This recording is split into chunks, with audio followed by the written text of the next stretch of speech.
तो दोस्तों आज तारीख हो गई है 18 जनवरी 2024 की, साथ ही में दिन है गुरुवार का। तो आइए बिना देरी किए फटाफट से जानते हैं आज की ताजा खबरें और मुख्य समाचार। तो देखिए आज के मुख्य समाचार की पहली बड़ी खबर। अब छत्तीसगढ़ में भी बनेगा अयोध्या जैसा राम मंदिर। छत्तीसगढ़ के बस्तर में 3000 वर्ग फीट में बनाया जाएगा ये मंदिर। आदिवासी राजा राम ने दान की है ये जमीन। उनका कहना है कि बस्तर में धर्मांतरण को रोकना है, यानी कि हिंदुओं को जो दूसरे धर्म में कन्वर्ट किया जा रहा है तो उसको रोकना है। दोस्तों आपको एक गजब का फैक्ट बताते हैं कि रामायण के अनुसार भगवान श्री राम ने अपने वनवास काल का बहुत सारा समय दंड कारण्य में बिताया था। यही इलाका अब दक्षिण बस्तर के नाम से जाना जाता है। इसी वजह से अब यहाँ भी अयोध्या के जैसे राम मंदिर बनेगा। देखिए अगली खबर, पेट्रोल डीजल 10 रुपए तक सस्ता हो सकता है। बीते एक साल में क्रूड ऑयल यानी कि कच्चा तेल जिनसे पेट्रोल डीजल निकलता है उनके दाम में 15% की गिरावट आई है, लेकिन अभी तक कंपनियों ने पिछले काफी अरसे से पेट्रोल डीजल के दामों में कोई कटौती नहीं की है। बताया गया है कि अभी इस समय तेल कंपनियों का मुनाफा 5 गुना बढ़ गया है। ताजा जानकारी के मुताबिक लोकसभा चुनाव से पहले प्रधानमंत्री का जो चुनाव होने वाला है तो उससे पहले पेट्रोल और डीजल 10 रुपए तक सस्ता हो सकता है। इसकी वजह है कि बीते एक साल में कच्चे तेल के दाम में 15% की गिरावट आ चुकी है, लेकिन जो ऑयल मार्केटिंग कंपनियां हैं उन्होंने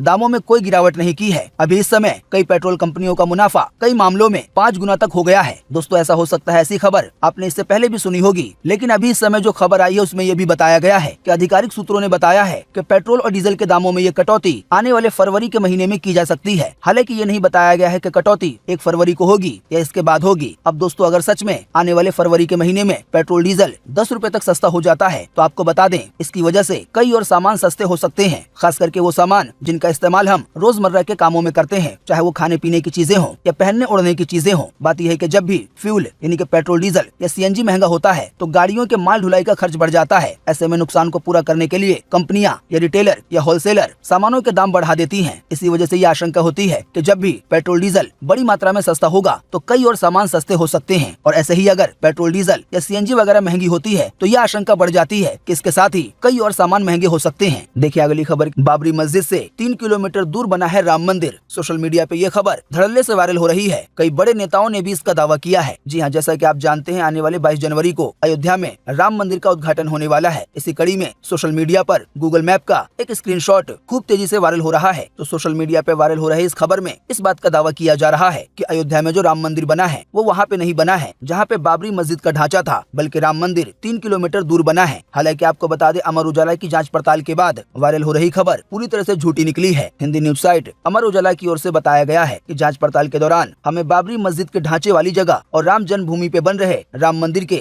जियोग्राफिक कोऑर्डिनेट्स को देखा तो इस दौरान पता चला कि दोनों बिल्कुल सेम है। दोस्तों आपको बता दें गूगल मैप में सभी लोकेशन का एक कोड होता है जिसको कोऑर्डिनेट्स कहा जाता है। तो जब बाबरी मस्जिद और जहाँ पे अभी राम मंदिर बन रहा है उन दोनों का कोड देखा गया तो वो दोनों सेम निकला है। यानी कि सही बात यह है कि अयोध्या में राम मंदिर वहीं पे बन रहा है जहाँ पर बाबरी मस्जिद थी। राम मंदिर को लेकर एक और महत्वपूर्ण खबर आ रही है। जैसा कि आप देख सकते हैं अपनी स्क्रीन पर कि रामलला की मूर्ति मंदिर परिसर में पहुंची। चांदी की मूर्ति को भ्रमण कराया गया। राम मंदिर के गर्भगृह में स्थापित होने वाली रामलला की 200 किलो वजन की नई मूर्ति को राम जन्मभूमि मंदिर परिसर में लाया गया। देखिए अगली खबर के, बजट से पहले पीएम मोदी से की गई मांग, अंतिम आहरित वेतन का 67% हिस्सा बतौर पेंशन मिले। साथ ही में मांग की गई है कि ओल्ड पेंशन को टैक्स मुक्त किया जाए। जी हाँ, जैसा कि शायद आप जानते होंगे केंद्र सरकार आने वाले 1 फरवरी को अंतरिम बजट पेश करने की तैयारियों में जुटी हुई है। इससे पहले केंद्रीय कर्मियों और रिटायर्ड लोगों ने अपनी मांगे सरकार तक पहुंचा दी है। तो अब आने वाले दिनों में ये देखना बड़ा ही महत्वपूर्ण होगा कि जो मांग की गई है पेंशन को लेकर तो सरकार उसे पूरा करती है या नहीं। देखिए अगली खबर, पीएम मोदी बोले 10 साल पहले कमजोर सरकार थी। साथ ही कहा कांग्रेस ने केवल गरीबी हटाओ का सिर्फ नारा दिया, लेकिन हमने बीते 9 साल में 25 करोड़ लोगों को गरीबी से बाहर निकाला। दोस्तों अगर आप हमारे रोजाना के मुख्य समाचार देखते होंगे और बाकी दूसरे वीडियो भी देखते होंगे तो शायद आपको पता होगा कि अभी हाल ही में नीति आयोग की एक रिपोर्ट आई थी जिसमें ये बताया गया था कि बीते 9 साल में 25 करोड़ लोग गरीबी से बाहर निकल गए हैं। हालांकि जब हमने अपने मुख्य समाचार में इस खबर को बताया तो कई लोगों ने यह ऐतराज किया और कहा कि बीते 9 साल में गरीबी घटी नहीं है बल्कि बढ़ी है, महंगाई बढ़ी है। तो दोस्तों आपको बता दें नीति आयोग की जो रिपोर्ट आई थी उसमें ये बताया गया है कि 25 करोड़ लोग गरीबी से बाहर निकले हैं, न कि ये बताया गया है कि गरीबी कम हुई है या बढ़ी है। इसको और आसान शब्दों में कहें तो अभी से 9 साल या 10 साल पहले जो 25 करोड़ लोग गरीबी रेखा से नीचे थे, असल में उन लोगों के पास बिजली की परेशानी थी, गैस कनेक्शन की परेशानी थी, बैंक अकाउंट की परेशानी थी, यानी कि जो सामान्य साधन होते हैं वो साधन भी उन लोगों के पास नहीं थे। तो बीते 9 साल में 25 करोड़ लोगों के पास ऐसे साधनों को पहुंचा दिया गया है और इसी के आधार पर गरीबी का आंकलन किया गया है। यहाँ पे महंगाई या सस्ताई की बात नहीं हो रही है। इसी वीडियो के नीचे कमेंट बॉक्स में कमेंट करके बताएं कि बीते 10 साल में गरीबी घटी है या बढ़ी है। यहाँ पे महंगाई या सस्ताई की बात नहीं हो रही है।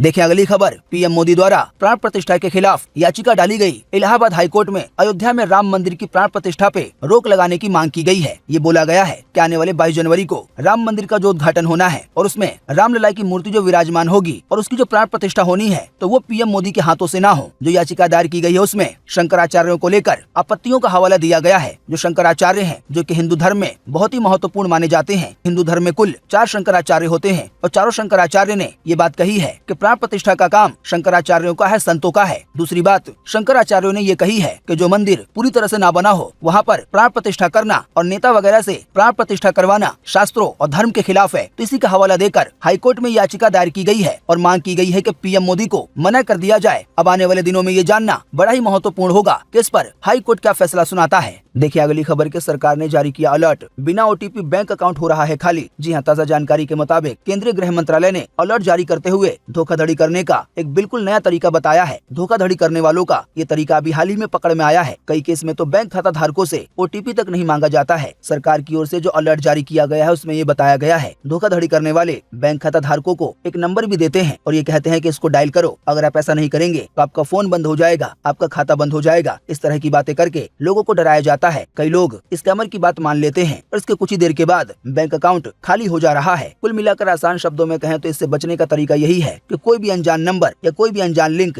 अगर आपके पास आता है तो उस पर क्लिक ना करें। चाहे आपके पास बैंक से कॉल आए या किसी सरकारी दफ्तर से कॉल आए, अगर कॉल करने वाला आपसे ओटीपी मांगता है या कोई नंबर देता है कि इसको डायल करो या ऐसी बातें कहता है कि आपका अकाउंट बंद हो जाएगा, आपका नंबर बंद हो जाएगा, फोन बंद हो जाएगा, तो ऐसी किसी भी बात में ना फंसे। बाकी अगर आपको ज्यादा शक हो कि कहीं सच में तो अकाउंट बंद नहीं हो जाएगा या फोन नंबर तो बंद नहीं हो जाएगा तो आप ये जानने के लिए अपने नजदीकी ब्रांच जा सकते हैं। देखिए अगली खबर की इजरायली महिला बोली हमास की कैद में मैं खून से सने तकिए पर सोती थी। न्यूज एजेंसी एपी के मुताबिक इजराइल की रहने वाली शरीन ने अभी हाल ही में अपने हमास के कैद के दिनों का अनुभव साझा किया है। उन्होंने कहा है कि हमास के लोगों ने मुझे और मेरे पति और मेरी 3 साल की जुड़वा बेटियां हैं सभी को बंधक बना लिया था। हालांकि अब शरीन हमास की कैद से आजाद हैं। उनकी 3 साल की जुड़वा बेटियां भी आजाद हैं, लेकिन उनके पति अभी भी हमास की कैद में हैं। तो इसी शरीन नाम की महिला ने बताया है कि कैद के दिनों में उनका अक्सर समय अस्पताल में ही बीता, यानी कि हमास के लोगों ने अस्पताल को ही अपना ठिकाना बना रखा था। इसी वजह से इजराइल अस्पतालों पे हमले कर रहा था। शरीन ने कहा है कि कैद के दिनों में मैं खून से सने तकिए पे सोती थी और जब बाहर से बम धमाके की आवाज आती तो वो बच्चों को ये कहती थी कि ये बादल गरजने की आवाज है। हालांकि अब जब उनकी दोनों बेटियां अपने घर पे आ गई हैं और जब भी बारिश होती है बादल गरजते हैं तो 3 साल की बच्चियां ये बोलती हैं कि यहाँ पर बादल गरजने की आवाज इतनी अलग क्यों है। देखिए ऐसी ही एक और खबर कि बंधकों को दवाइयां मिलेंगी। इजराइल और हमास के बीच हो गई है डील। जी हाँ, इजराइल और हमास के बीच जारी जंग के बीच हमास की कैद में मौजूद बंधकों के लिहाज से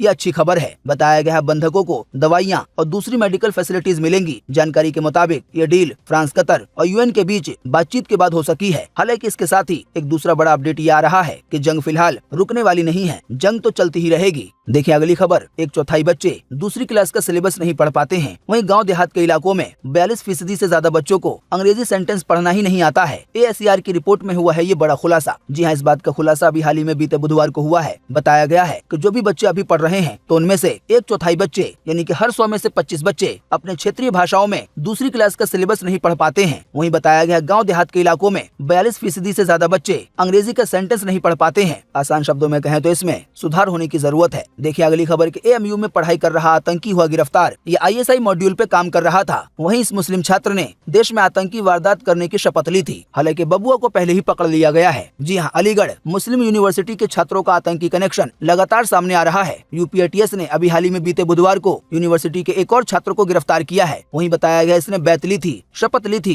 कि ये देश में आतंकी गतिविधियां करेगा, बम धमाके वगैरह को अंजाम देगा, भारत को नुकसान पहुंचाएगा। हालांकि इसको पकड़ लिया गया है। वहीं आपको बता दें ATS के अनुसार सुरक्षा एजेंसियां लगातार आतंकवादियों के खिलाफ ये कार्रवाई कर रही है। अब तक ऐसे 8 आतंकियों को पकड़ा गया है। देखिए अगली खबर के दिल्ली मुंबई को टक्कर देगा अयोध्या। यहाँ खुलेगा देश का पहला 7 स्टार होटल। जी हाँ, पूरे देश की नजर इन दिनों अयोध्या पर है। जैसा कि हमने आपको बताया 22 जनवरी को राम मंदिर का उद्घाटन होने वाला है। तो इससे पहले कई तरह की खबरें आ रही हैं। कई खबरें झूठी हैं तो कई खबरें सच्ची हैं। इसी बीच ये खबर आ रही है कि जल्दी यूपी का अयोध्या दिल्ली और मुंबई जैसे शहरों को टक्कर देगा। अयोध्या में जल्द ही देश का पहला 7 स्टार होटल बनेगा, यानी कि ऐसा होटल पूरे देश में कहीं भी नहीं है। इसी बीच राम मंदिर को लेकर एक और खबर आ रही है। जैसा कि आप देख सकते हैं अपनी स्क्रीन पर कि रामलला के लिए बना 1200 किलो लड्डू 30 लोगों ने लगातार 24 घंटे काम करने के बाद इसको तैयार किया है। आने वाले 22 जनवरी को इन्हीं लड्डुओं से राम मंदिर में भोग लगेगा। देखें एक और खबर के अयोध्या में 26 जनवरी को होगा पहली अस्थायी स्पेशल ट्रेन का आगमन। वहीं 22 जनवरी को उद्घाटन होने के बाद देश के कई राज्यों से स्पेशल ट्रेनें चलेंगी अयोध्या के लिए। लिए। हालांकि पहली ट्रेन 25 जनवरी को दोपहर 2:15 बजे देहरादून से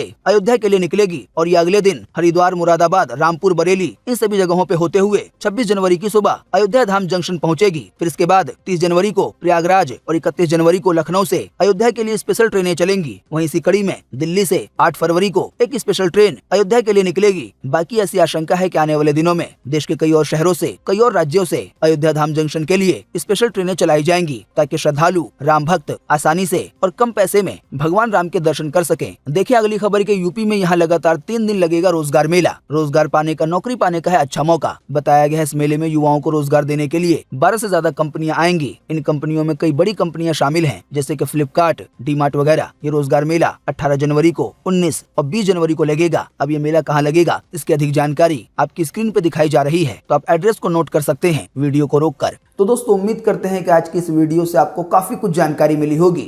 हम बस इसके बदले में आपसे इतना ही चाहते हैं कि आप इस वीडियो को लाइक कर दें और शेयर कर दें, क्योंकि आपका लाइक और शेयर करना ही होता है हमारी मेहनत का फल। वीडियो देखने के लिए आपका बहुत बहुत धन्यवाद। Thanks for watching.